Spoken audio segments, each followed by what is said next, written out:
Welcome back to Reality Asserts Itself on the Real News Network. I'm Paul Jay, and we're continuing our discussion with Professor Buzgalin. Thanks for joining us again. Aleksandr Buzgalin is a professor of political economy and director of the Center for Modern Marxist Studies at Moscow State University.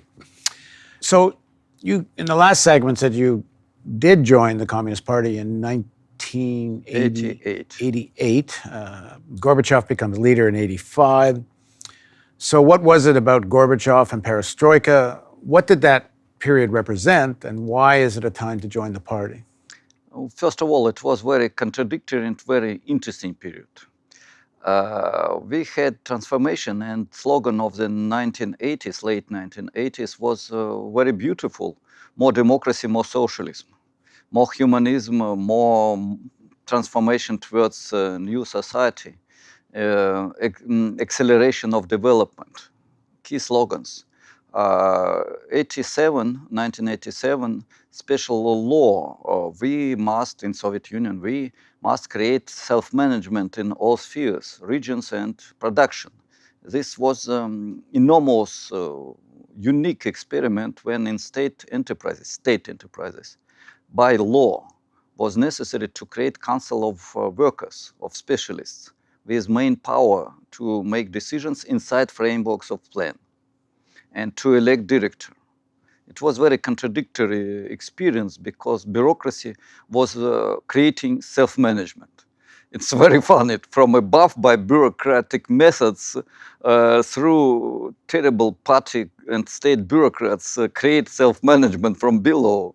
It's like a stupid contradiction. It's a new category of dialectic, I think, stupid contradiction, but what can I say? And in this period, we participated as consultants, as intellectuals in this As you're teaching at the university? Yes, but we created a special team, and we were working with relatively small 1,000 workers and big 100,000 workers. So give me a specific example of what you did, how they were trying to accomplish this. One of the examples, it was enterprise producing equipment, electronic equipment in Lithuania, Riga. It was enterprise producing trucks, huge trucks, KAMAZ, Volga region. In Belarus, it was enterprise producing watches, only 2,000 workers. In Moscow, we didn't participate active, but it was great enterprise producing robots, first robots in 1980s. And the idea was that self-management is impossible to build like a building, to construct. It's necessary to help to grow up from below. What does it mean, self-management? Enterprise has plan. But then you can decide how to minimize. State says produce so many of whatever you're producing. Yes. Well, for example, you must produce 5,000 robots per year, and you have such and such resources. But then it is not all your agenda. 50% of your production you can cooperate directly with other enterprises, according to state rules. But then you can decide how to produce, how to minimize costs, how to organize labor process, how to organize management, how to distribute. Wage was fixed, but it was surplus, plus 30–40%, and this can be distributed by the collective. So how to control bureaucrats. All these were in the hands of the workers' collective.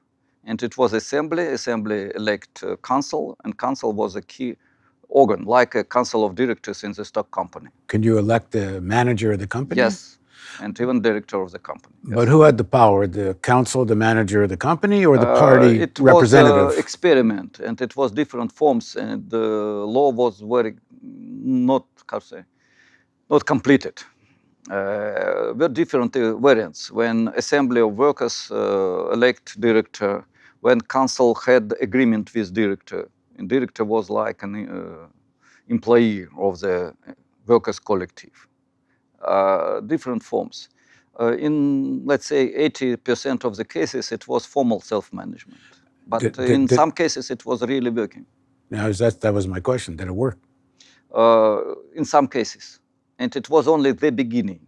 It was 2 years of experiment, but second year was in the period of the total destruction of the countries. That's why it is difficult to say, was it working or not? So Gorbachev brings in perestroika. It's another spring. The bureaucratic system was getting paralyzed. The economy wasn't very productive. You get excited by it. You join the party, and in not too many years, you're actually on the central committee of the party. How does that happen? That you just join and then you're on the central committee? More or less. It was a fantastic story, and still majority doesn't believe me, but it's true. Central committee, it's for people who doesn't know what does it mean. In Soviet Union, Central Committee of Communist Party was more powerful than parliament. So to be a member of Central Committee, it was 300 people. It was to be among the bosses of the country. And the story was following. We had the opposition inside Communist Party, and it was bourgeois opposition who then led to the collapse of the Soviet Union inside Communist Party. It was pro-Stalinist opposition. It's necessary to have again dictatorship and stop all Gorbachev experiments. Well, they argued that the Gorbachev experiment was naive and would lead to the collapse of the Soviet Union. So Stalinist opposition did not say that it will lead to the collapse of the Soviet Union. They said it is the wrong direction because it's not adequate for the Marx, Engels, Lenin, Stalin writings. Strange logic of thinking, but it was the case. We created so-called Marxist platform, Marxist fraction in Communist Party. And the idea was we do need more democracy, protection of human rights, but the road must be not to liberal model of economy, liberal model of political system, not road to the capitalism. It should be road to new model of socialism. It's nearly revolution from below with assistance of maybe some bureaucrats, but a few. Well, Gorbachev must have liked this line of argument to put you on the Central Committee. Yeah, not.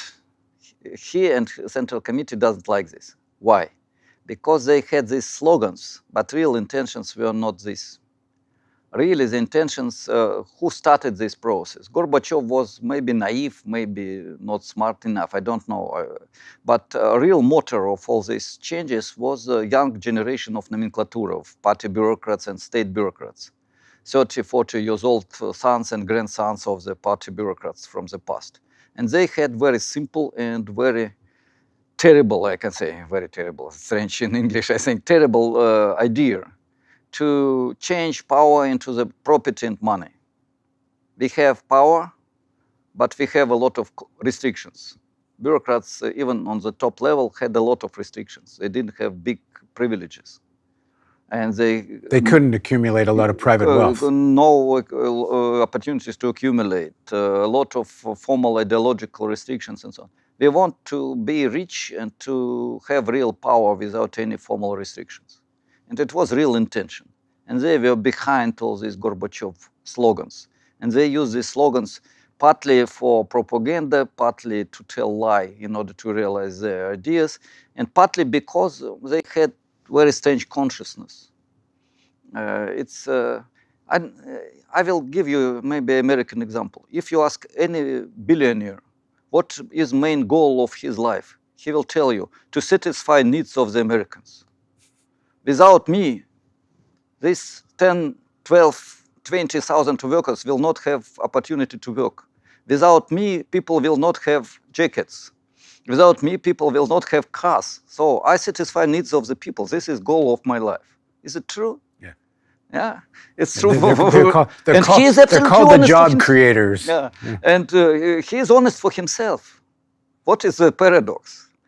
His real aim is money, money, and again money, and more money. Yeah, but he believes that he is creating something for people.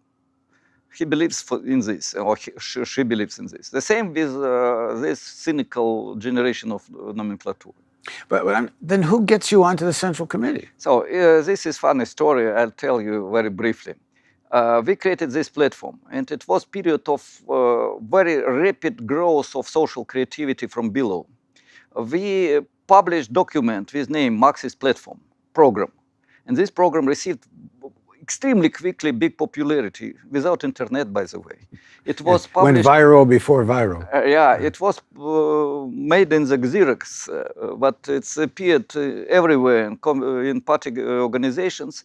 Then it was published in one of the regional newspapers, another regional newspaper. Then we made conference during 3 months. All this was done, even less. And after this conference, TV came because it was a real freedom of speech, not like now. And then it was published in Pravda, and according to opinion polls, we received 15-20% support of members of the Communist Party. And it was 19 million people. And what was the main point of the platform?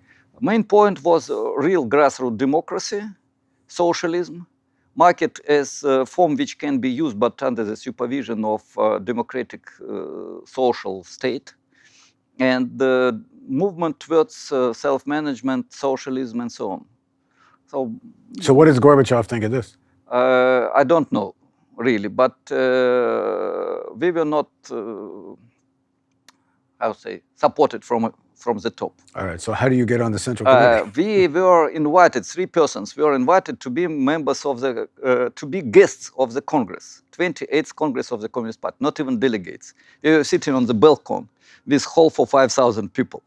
But it was microphones everywhere, it was a lot of press, and we were talking openly, and finally we received the right to speak from the tribune to present our platform. And it was, it's a funny story, I was 35 years old, and last minute we understood that we will speak. And when I was running through the long corridor from the balcony, stairs, and long corridor to the presidium, I had terrible feelings in my stomach. And when I came, hall for 5,000 people, all TV stations from all over the world, not simply from the Soviet Union. It was open translation. Doesn't Gorbachev have to sign off to allow you to speak? Yes, because it was the requirement of the delegates. Not to me, but also to Stalinist opposition and bourgeois opposition. And I don't want to advertise myself, but it was 4 times the applause of the whole hall. After that was 2 interviews for Central TV, and the portrait of Buzgalin in the main square of Russia. Yeah, it's true. Not main, but one of the main on the agency, information agency. And delegates proposed to elect 3 members of 3 representatives of Marxist platform to the Central Committee. 1 lady, 1 my friend, Prigarin, who was elder, and me. So I became one of the youngest members of the Central Committee. It was really funny to, after 2 years of the membership in the party, to be a member of the Central Committee. So what year are we in? It was 1990. So 1990, you walk in to your first meeting of the Central Committee. Yeah. You are there with the most powerful people in the country. Yeah, but really Central Committee didn't have, Central Committee had power, but real power was in the hands of the political bureau and leaders. So we received access to the media and so on. It was very useful, but finally it was too late. And one of the plenums of the Central Committee, where everybody was together, and Prigarin and me, we had the opportunity to tell that if we will not change radically situation, Communist Party, Soviet Union will collapse. And after that, when Soviet Union was collapsed, many people from Central Committee came and said, Buzgalin, it's you responsible. You said that we will be collapsed, so you it's kar, you know, nakarkal in Russian, yeah. But if I understand it correctly, a lot of the Stalinists and others blamed the Gorbachev reforms for the collapse. Yeah, you know, collapse was not inevitable from objective point of view. It was not so deep crisis of economy. We had 0 growth, stagnation at the end. In Russia, we had -2 and -10, so, and no collapse. Yeah, in the United States, you had in 2008 -5 and no collapse. So it's not economic reason. Yeah, the whole political system doesn't have to fall. Yeah, I gave the image, you know, bureaucratic construction is like a steel bridge. Steel bridge is strong. It can work 10 years, 50 years, 100 years, but then construction will be tight. No spies, no bombs. And then construction, destroyed. Why? because it was tired bureaucratic construction. The same with Soviet system. It was necessary to change radically system. Old system could not work more in modern situation. But this is a long story. But it sounds like it wasn't inevitable, but the choice is either this democratization and socialism you were talking about, or privatization and actually capitalism. It was two roads towards capitalism. No, better roads back, yeah, so in this direction. One which we had, the name is shock without therapy. We received shock, but we didn't receive therapy. It was the idea of shock therapy. So radical bourgeois transformation, which led to the primitive accumulation of capital, criminalization, feudalization, and so on. Terrible consequences. And the decline of production, incomes, so real catastrophe. Or it was choice to move in the direction of Chinese, let's say, model, with bureaucratic power, but bureaucratic power was self-destroyed. And interest of the top officials was not to have Chinese model where top officials again has restrictions, control, and can be arrested and even killed in the stadium. Yeah, the idea was to receive a chance for primitive accumulation of capital. Get rich. Yeah, get rich and get powerful in another form. What role did the Americans play in determining the outcome? Very big, but not decisive. And not Americans, but I like Americans, by the way. I have a lot of friends among Americans. The problem is that global capital and political institutions of global capital, Washington, Brussels, NATO, WTO, all these organizations had big intentions to destroy Soviet Union, of course. Okay, we're going to stop here. Yes, of course. And we'll pick up the next segment and talk about this very decisive period. Yeah. Okay, please join us for a continuation of our discussion with Professor Buzgalin on Reality Asserts Itself on the Real News Network.